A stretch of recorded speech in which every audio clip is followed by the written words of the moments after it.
Hola, què tal? A 2 d'abril, que estem ja. Sí, sí, d'abril, que ahir vaig dir 1 d'octubre, que com si voleu ser que sigui el 2 de desembre, però no, estem a 2 d'abril. Va, sí, informació de servei, va, que anem ràpids.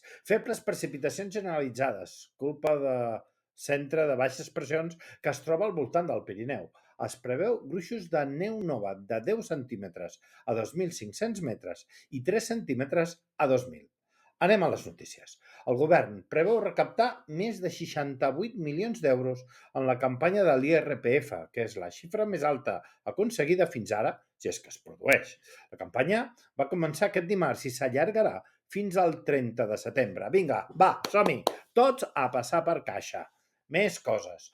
Andorra Telecom ha tancat l'exercici 2024 amb un benefici net de, atenció, 26,8 milions d'euros, superant en 3,9 milions les previsions pressupostàries, gràcies al creixement dels serveis contractats per particulars, autònoms i empreses, segons explicar la companyia. O sigui que està clar que hi ha dinerets per poder invertir i fent coses al país.